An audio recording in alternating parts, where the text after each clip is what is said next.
Hi, everybody, and welcome to our Author Spotlight Show. We are here today to speak with Leslie Juvin-Acker, and she is President and Chief Happiness Officer of Leslie Inc. With over 10 years of career development and emotional intelligence expert for global industry leaders, including IBM, Adidas, and Facebook, Leslie has coached hundreds of individuals, helping them overcome divorce, career transitions, and debt. As a survivor of working poverty, she developed the book, The Money Formula, to empower people to overcome poverty, believing that everyone is capable of financial abundance. Through her unique techniques, inspirational lessons, and charismatic personality, Leslie has grown a loyal following of very happy campers. Her message is happiness, and she helps leaders find their state of happiness with intuitive insight, practical advice, and simple solutions. Leslie, love to welcome you to the show. Thanks for having me, Gail. You are just a ray of sunshine. Each time I've spoke with you, you bring you do have a lot of charisma and a special glow about you. You are a premier member of Women Speakers Association. I know you've been involved with executive coaching for over 10 years, and you are highly business and financially literate, yet you struggled with your own relationship with money. So learning just a little bit more about you, I'd love if you could share with us that background. My background begins being a child of two young parents. I have a father who's a veteran of two branches of the military, Air Force and Army, and he met my mother in the Philippines, and my mother actually was a former child prostitute, and that came with it some emotional and financial baggage. And my parents worked really hard. They worked 60, 80 hours a week and still couldn't make their ends meet. And it was very difficult for us as a family because we were a recipient of a Habitat for Humanity home. I grew up getting Christmas presents from Salvation Army, supplementing our clothes and food from the local clothes closet. So it was a very challenging background, even though my parents worked very, very hard. And there are a startling number of Americans who have a background just like me. I vowed that I would never go back to that life, Gail, because it was just too painful. But the problem is that no matter how successful I got, I still felt the same way about money. And my relationship to money, well, it was horrible.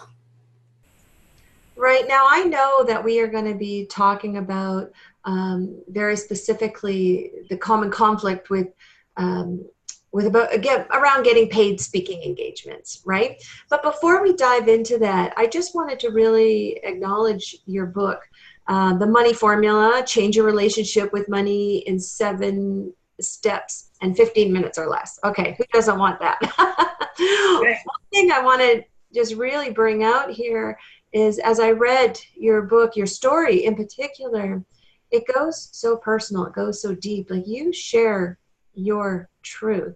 And we were speaking earlier about just how well, I mean, if you just meet you for the first time, look at you and I go, you're amazing. You're strong.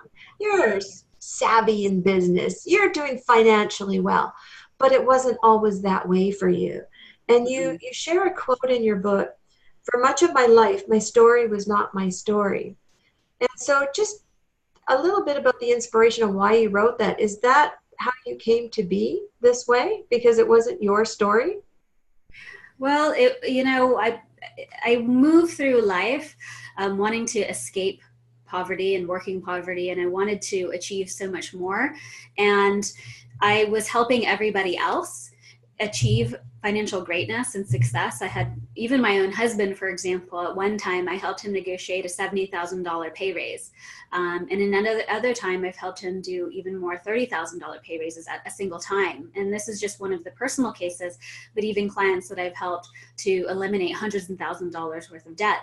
It was a story, and it was one that I had created, but it wasn't personal to me. It was everybody else's story that I helped as a guide, right? Because they're the heroes in their own story.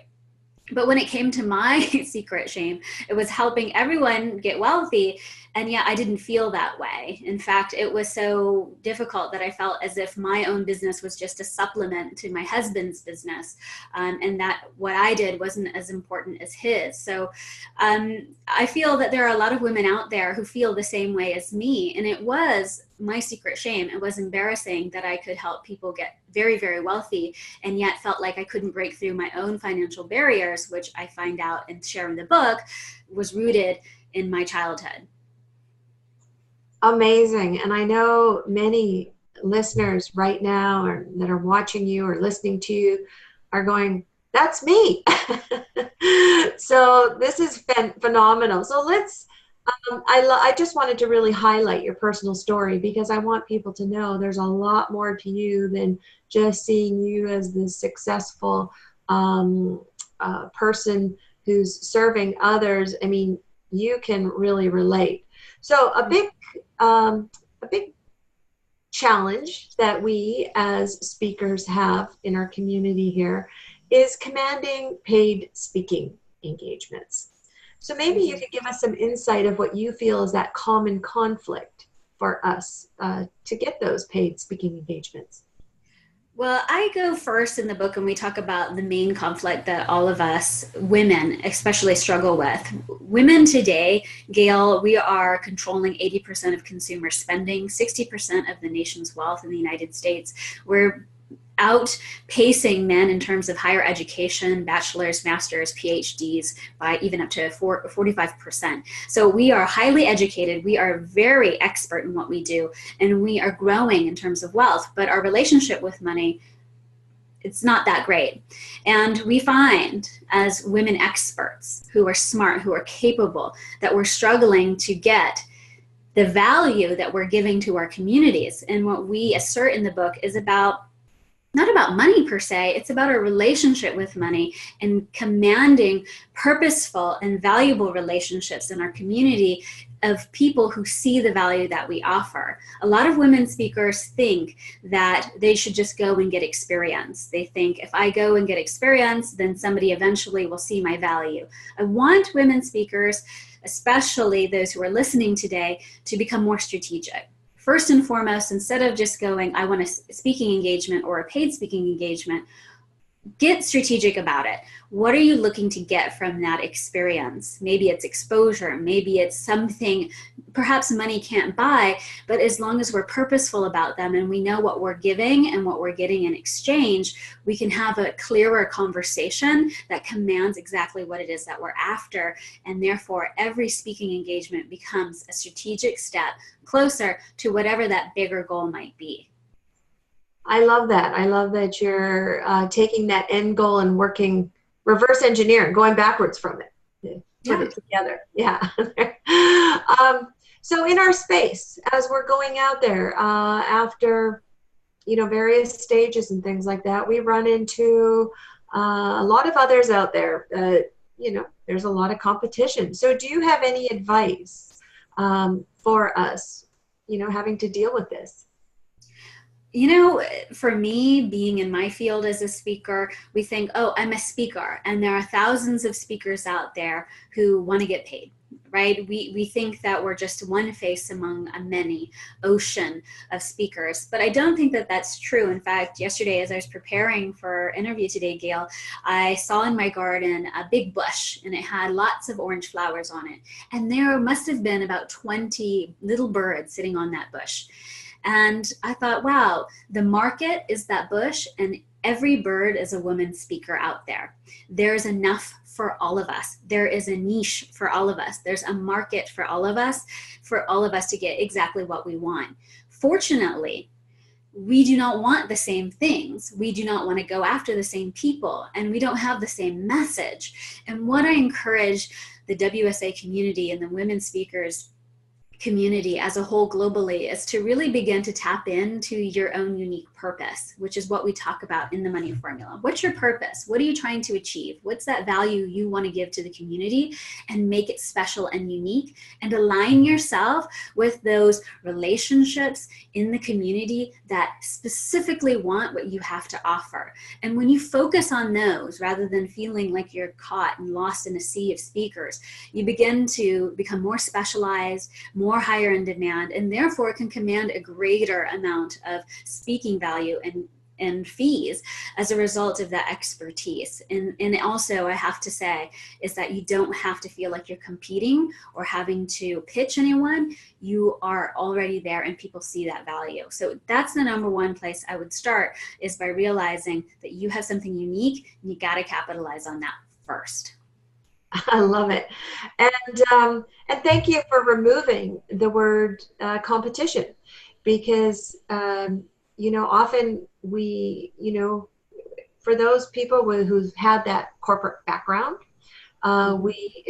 you thrive in competition, in that you're taught to compete. And I love that, how you really come from that place of abundance, shows that great relationship with yourself, with your business, with money, that there's enough for everybody to go around. Now, a conversation that you and I shared that I would love to bring up again is, we were talking about corporate and the transition into entrepreneurial, because you coach a lot of business executives, correct? Correct. Right. And one of the big things that you talked about was, and the word imposter syndrome came up. So why don't you share a little bit with us about what is it, first of all, and because maybe it's something we didn't even know it. So how do we overcome it? Yes, Gail, it kind of overlaps from the last question that you asked me, actually. Is that many of us experience what is called imposter syndrome, meaning that we go into a position and we feel like we're not qualified for it. We feel like we're not truly the master and the expert in whatever it is that we claim to be known for. And quite frankly, I was this expert in helping everyone get wealthy and get rich and find better, more satisfying jobs that were purposeful and also financially fulfilling. And yet, even though I was doing what I loved, I wasn't experiencing that financial fulfillment. So in a way, I felt as if I was experiencing imposter syndrome. And I said to myself, look, I need to come out with this. Obviously, there are other women who are experiencing the same thing, who are helping everyone else, and yet feel like they're not helping themselves. And that's why I wrote the money formula, is that some of us at one point or another are going to experience imposter syndrome, not feeling that we're good enough, not feeling like we're getting the value that we're giving everybody else, and having to turn it back on ourselves. And the number one place I would encourage women speakers to start is to look at those strengths, look at those areas of expertise.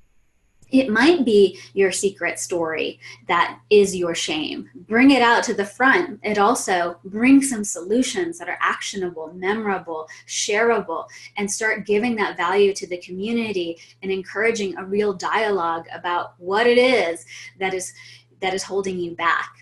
And even more so in terms of having a good relationship with money, it's also showing the world that you're not afraid to be yourself. And when you are yourself, that differentiation is there, the authenticity is there, and the relatability is there. And women and your audiences are going to see that, going to be more attracted to that, and you're not going to feel that imposter syndrome anymore. You are a true helper of people. And you shared at the beginning of our interview how you actually were helping your husband get a higher paying position, and how that has also influenced some of your relationship with money and yourself. So I know there's women out here in our community that are just stepping in to their own voice and wanting to build business around it. But there's that little voice that they see it as a part-time job, and they might, have their partners actually even keeping them in that box that this is just part-time. It's really not that big of a deal. So what advice do you have for them, how they could change that dream of theirs into a profitable business?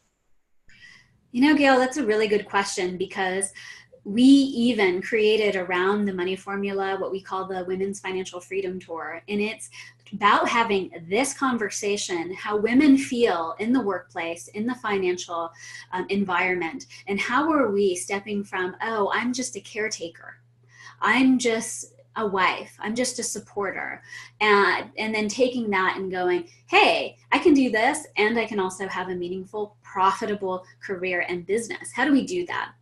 So that's one of the main discussions that we're having. For me, for a very long time, I felt that way. Most of my career, I felt that way. Fortunately for me, I learned quite quickly to create a profitable business on a part-time income, but I realized that I was holding myself back, and that was a lot of limiting beliefs I discovered from doing the money formula. I encourage the women speakers who are listening today to really begin to ask themselves if money was not the ends, right? It was just the means to whatever it is that you want to achieve. What is that? What is it that you really want to experience? And to begin to allow yourself to have that. Money might be a means to achieve whatever it might be: financial security, financial independence, success, whatever that might mean to you.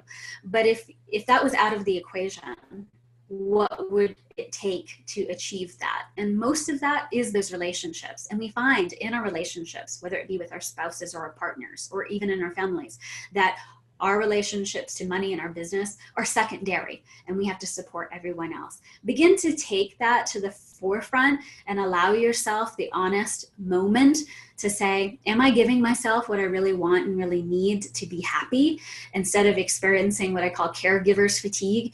Am I giving myself that? Am I committing myself to that day by day? And am I making my relationship with my career and my finances one of my priorities instead of my secondary ones? I just love you. I think I think you're great. Um, you're just so open, and your words are so practical. That's why your book is amazing. I can see this book as a real game changer, especially for some women in their life today, to really help step into who they are. I love that you demonstrate taking ownership of yourself. And what did you call it? Caregiver's fatigue? Yes, that's exactly what I call it. Right. It's a great description of how we are because as women, we are wired to take care of others. And to be able to go, you know what, it's okay to take care of yourself and to develop this great relationship with money, to build our businesses, build those dreams into businesses. Absolutely. Yeah. Well, I just want to really thank you for being our guest today and for sharing your story and helping others overcome and get by stories that aren't their stories if they're holding on to it, you know? Right. So I would love to encourage everybody out there, the money formula, change your relationship with money in 7 days and 15 minutes or less. Pretty easy. You make it sound pretty easy. Leslie, it is easy. Any final thoughts is there any meaningful quote or thought that you would like to leave with our listeners today? I want to say, just as a member of WSA and the fact that the money formula is a WSA published book, I want to show my gratitude and appreciation, because WSA is one of the largest relationships right now in my career and has provided so many resources, so many wonderful relationships that has helped me advance my career and my business and to bring this message to the world. So I'm very grateful to you, Gail, and to Global Hybrid Publishing for being a partner with WSA Publishing to help us tell our stories and to help create a more abundant world. So thank you so much, Gail. Oh, well, thank you. All right. And thank you to all our listeners out there. Please join us again, where we love to highlight more authors that are publishing their books with WSA Publishing. Thanks so much for joining us, and have a great day.